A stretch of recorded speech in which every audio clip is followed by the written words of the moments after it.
नमस्कार, मैं फिर रेडियो प्लेटोनिक से आपके साथ। पिछले वीडियो में हमने जाना था जो अश्वमेध यज्ञ हुआ था, उसके बाद जब उन्होंने वो खीर खा, उससे वो खीर उत्पन्न हुई और उन्होंने वो खीर खाई। उसके बाद जो अगला जो वृत्तांत आता है वो आता है करीब 1 साल बाद का, जिसमें लिखा हुआ है कि 6 ऋतुएं बीत जाने करीब 1 साल के बाद उनके सबके पुत्र होते हैं, सुमित्रा, कौशल्या और सबके। उसके बाद और सब बहुत ही खुशी-खुशी और सब बहुत ही अच्छे आचरण के होते हैं और यही सब बताया गया है। उसके बाद जो अगला सीन आता है वो आता है जब गुरु विश्वामित्र अयोध्या आते हैं। जब वो अयोध्या आते हैं दरबार में आने की उनकी इन्फॉर्मेशन होती है, तो सब लोग एकदम से कोलाहल मच जाता है, बिकॉज़ वो बहुत ही क्रोधित और ज्ञानी होते हैं, दोनों एक साथ होते हैं। अ अ, क्रोधित मतलब उनका स्वभाव क्रोध वाला होता है, मतलब उस समय क्रोधित नहीं होते।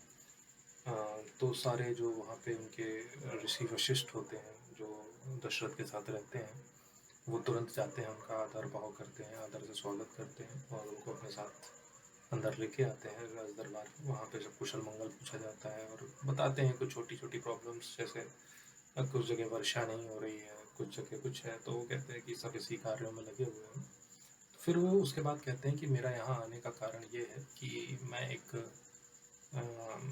यहाँ यज्ञ कर रहा हूँ, जिसके मैं अंत तक पहुँच गया हूँ, लेकिन अंत के समय में ये 2 राक्षस आके मेरे यज्ञ में, मेरी जो तपस्या है उसमें विघ्न डाल रहे हैं, जिनका नाम मारीच और सुबाहु है। मारीच और सुबाहु।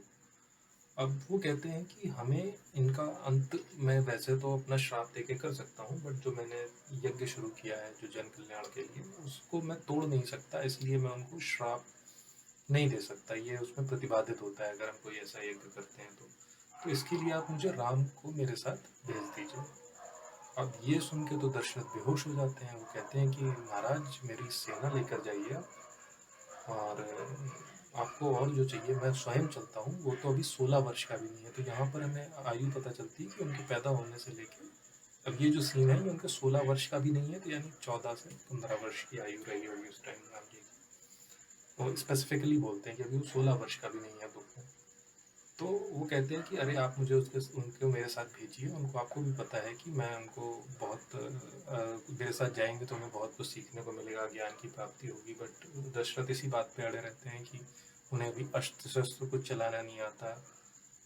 तो वो ये बात सुनकर विश्वामित्र जी बड़े क्रोधित हो जाते हैं कि आपको तो इस वंश के राजा होने के लिए, जो जिसके यहाँ से कभी कोई ऋषि मुनि खाली नहीं गया, आपको इसका अधिकार ही नहीं है।